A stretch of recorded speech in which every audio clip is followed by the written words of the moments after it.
Assalamualaikum warahmatullahi wabarakatuh. Sahabat muslim rahimakumullah.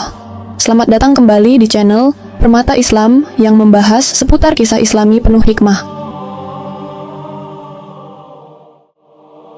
Langit Suriah pada malam hari seperti kanvas hitam yang penuh luka.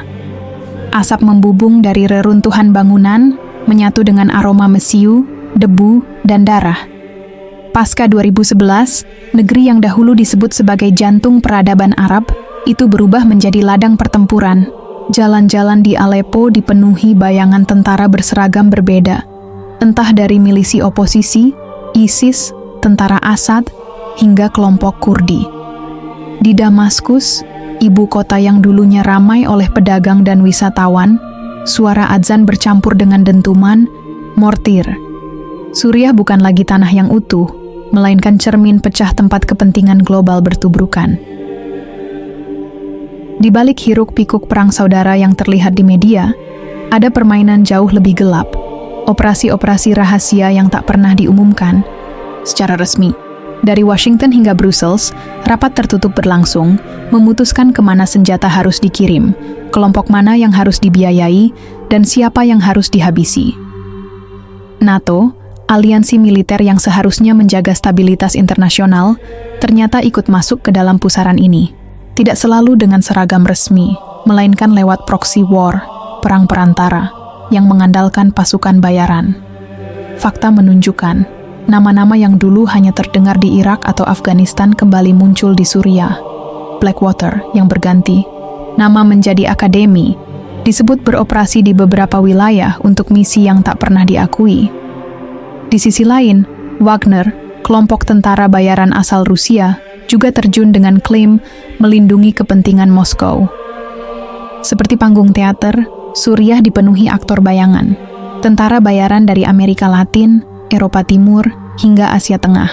Semua mencari keuntungan dari konflik. Namun, sebuah laporan bocoran dari intelijen Barat menyingkap sesuatu yang jauh lebih mencurigakan. Dokumen internal menyebut, operasi NATO di Suriah tidak semata-mata mendukung oposisi untuk melawan rezim Assad. Ada misi tersembunyi, perburuan terhadap sebuah target misterius yang digolongkan sebagai high-value individual. Identitasnya disensor, bahkan di dalam laporan tingkat tinggi. Kalimat yang tertinggal hanya berbunyi, "The individual poses a significant threat to the balance of power in the Middle East." Pertanyaan pun bermunculan, siapa sebenarnya sosok ini? Bagi sebagian analis, itu mungkin pemimpin milisi radikal, atau sisa-sisa komandan Al-Qaeda yang menyusup ke Suriah.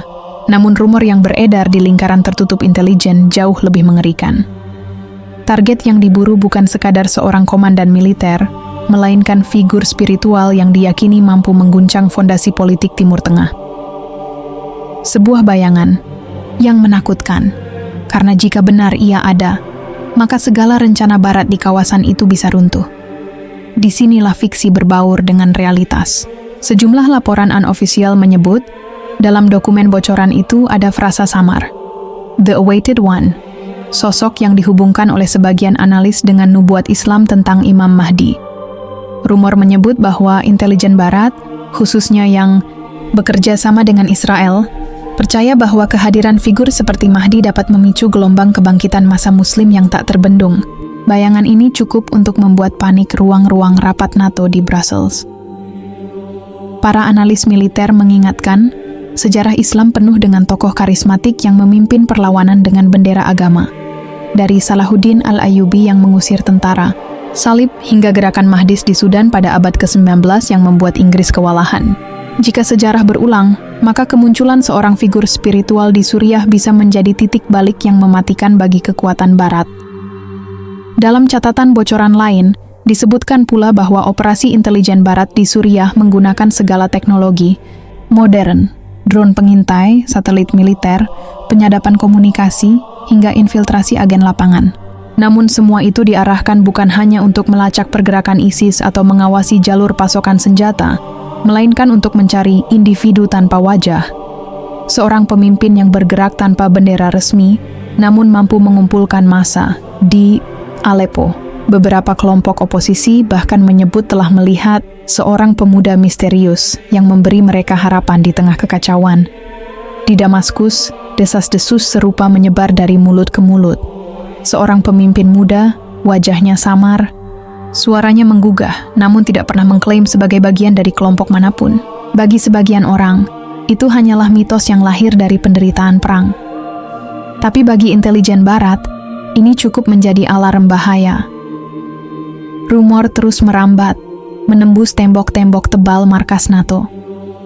Para analis mulai menamai operasi ini dengan istilah sandi yang hanya beredar dalam lingkaran sangat terbatas. Nama itu kelak bocor ke publik lewat dokumen internal yang tak sengaja terungkap. Operasi Nightfall. Nama itu bukan tanpa alasan. Nightfall berarti turunnya malam. Simbol dari sebuah ancaman besar yang diyakini datang bersama kegelapan, sebuah kejatuhan yang tak bisa dihindari. Operasi ini didefinisikan sebagai preventive measure, langkah pencegahan, terhadap ancaman yang belum jelas wujudnya, tapi dianggap sangat berbahaya. Bagi dunia luar, NATO tetap berbicara tentang demokrasi, hak asasi manusia, dan perang melawan teror. Namun di balik layar, bayangan lain sedang digerakkan, perburuan terhadap sosok yang, dalam bisik-bisik tertutup, disebut sebagai Al-Mahdi. Kebenaran samar ini perlahan menemukan jalannya ke publik lewat kebocoran dokumen. WikiLeaks, Edward Snowden, hingga sejumlah jurnalis investigasi membongkar potongan-potongan file intelijen yang seharusnya terkunci rapat. Dalam ribuan halaman laporan tentang konflik Suriah, ada pola mencurigakan. Berulang kali muncul istilah High Value Individual atau HVI. Namun setiap kali identitas target disebutkan, bagian itu selalu diburamkan, diganti dengan sensor hitam pekat. Meski begitu, detail teknis operasi terbaca jelas. NATO mengerahkan drone bersenjata Reaper, satelit mata-mata, serta unit pasukan khusus yang berpindah dari pangkalan rahasia di Yordania hingga Turki Selatan. Tujuan mereka tampak seolah biasa, memburu tokoh militan, menghancurkan jalur suplai, ISIS, atau mengawasi pergerakan pasukan Assad. Namun catatan internal memperlihatkan bahwa operasi ini memiliki prioritas tersendiri, locate and secure the individual. Tidak ada nama, tidak ada foto, hanya identitas yang dikaburkan, seakan-akan terlalu berbahaya untuk dituliskan.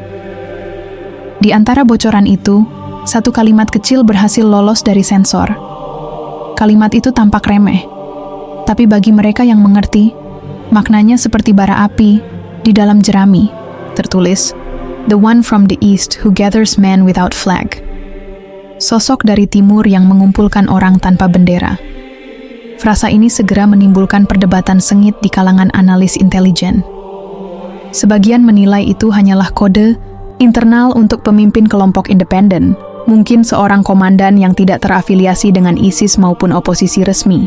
Namun bagi pihak lain, terutama mereka yang akrab dengan literatur Islam, kalimat itu terdengar sangat mirip dengan gambaran Imam Mahdi.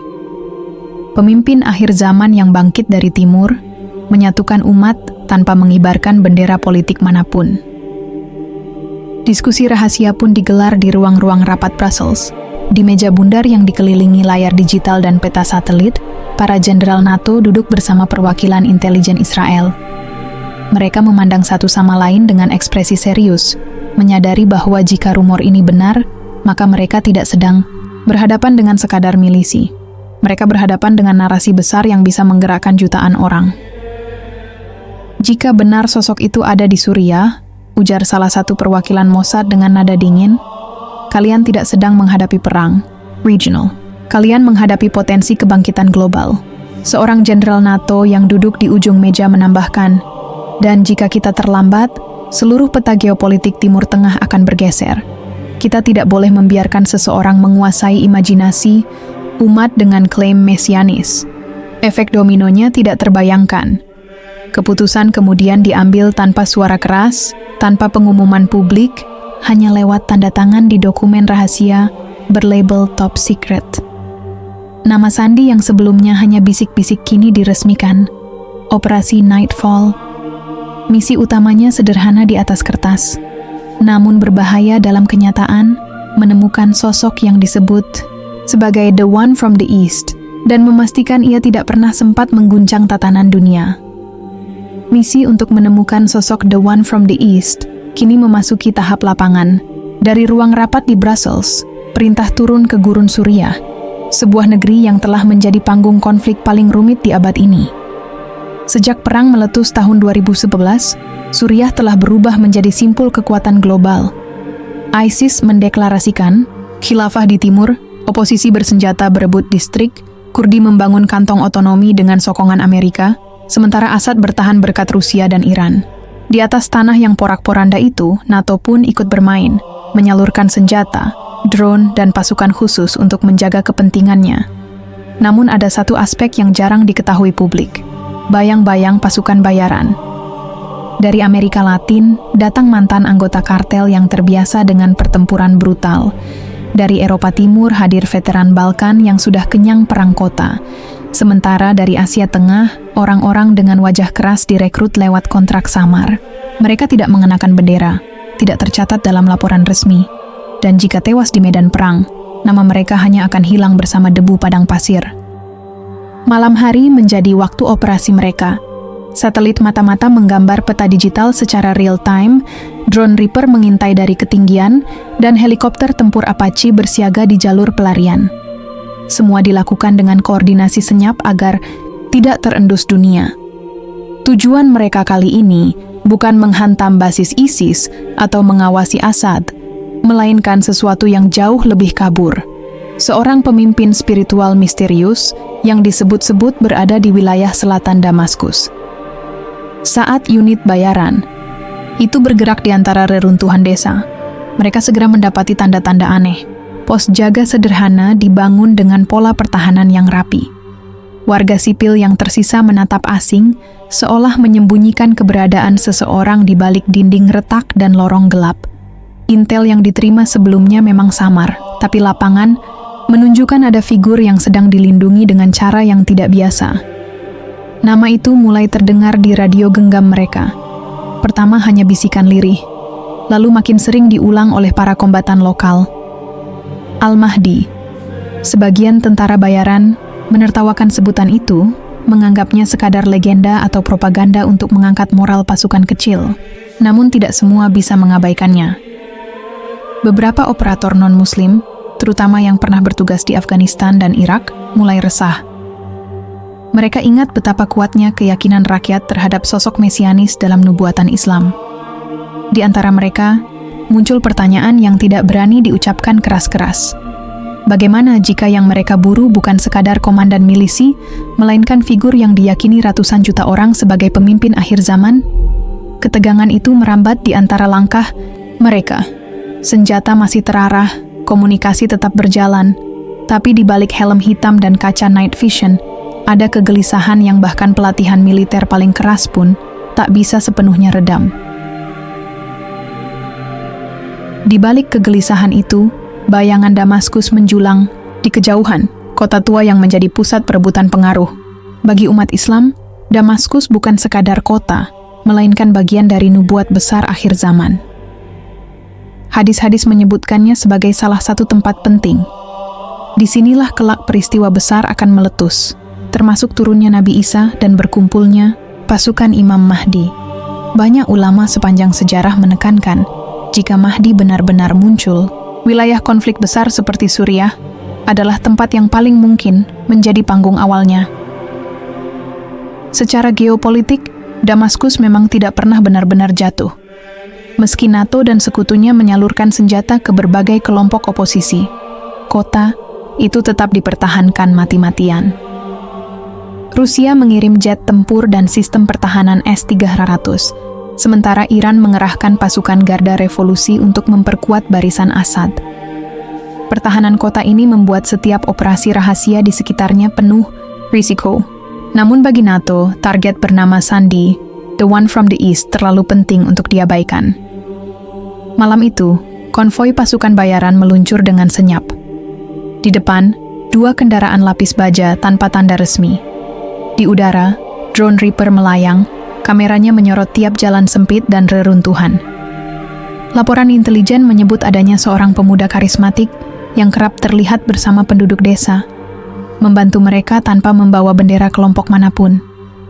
Figur ini dianggap berbahaya bukan karena senjata yang ia pegang, tetapi karena daya tarik yang ia bangun. Setiap kali ia muncul, massa berkumpul. Setiap kali ia bicara, orang-orang bersedia berkorban. Pasukan bayaran itu yakin mereka hampir sampai. Namun tiba-tiba, layar monitor yang menampilkan citra drone berkedip, lalu gelap. Operator berusaha menghubungkan ulang, tetapi sinyal seolah direnggut oleh kekuatan tak terlihat. Komunikasi radio pun mulai dipenuhi suara bising, serupa dengung, listrik bercampur bisikan aneh yang tidak bisa diuraikan. Dalam hitungan menit, seluruh koordinasi hancur. Kekacauan bertambah ketika suara tembakan meledak dari arah gelap. Pasukan bayaran yang terbiasa dengan perang kota terkejut. Serangan datang dari berbagai sisi, begitu cepat seakan lawan tahu jalur mereka sebelumnya. Tidak ada tanda kelompok yang menyerang, tidak ada emblem, tidak ada seragam. Mereka bergerak dalam bayangan, mengenal medan lebih baik daripada siapapun. Pertempuran itu berlangsung singkat namun brutal.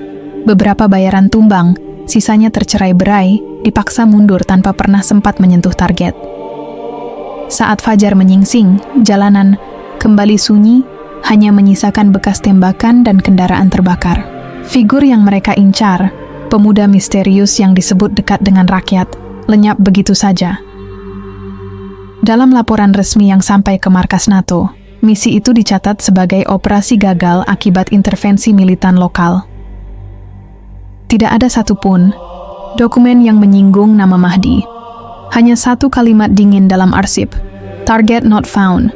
Status unknown. Namun di lapangan, rumor berkembang jauh lebih cepat daripada peluru. Penduduk desa mulai berbisik. Pasukan asing yang datang bukan untuk melawan ISIS, bukan pula untuk membantu oposisi, melainkan untuk memburu sosok yang mereka yakini sebagai Al-Mahdi. Dari mulut ke mulut, cerita itu menyalakan bara harapan sekaligus ketakutan. Bagi dunia internasional, semua tetap dibungkus rapi sebagai operasi anti-terorisme. Tetapi di tanah Suriah yang hancur, sebuah keyakinan mulai tumbuh bahwa apa yang dikejar NATO mungkin bukan manusia biasa, melainkan bagian dari sebuah takdir yang lebih besar dari sekadar perang. Operasi Nightfall akhirnya tercatat sebagai salah satu misi paling misterius NATO di Suriah. Dari dokumen bocor yang penuh sensor, pertemuan rahasia di Brussels, hingga pergerakan pasukan bayaran di Damaskus, semua berujung pada kegagalan dan tanda tanya besar. Target yang mereka buru lenyap tanpa jejak, komunikasi hancur, dan laporan resmi hanya menyebut operasi anti-terorisme. Namun di jalan-jalan Damaskus, bisikan lain terus hidup, bahwa yang dikejar bukan sekadar milisi, melainkan sosok yang dalam nubuat disebut sebagai Al-Mahdi.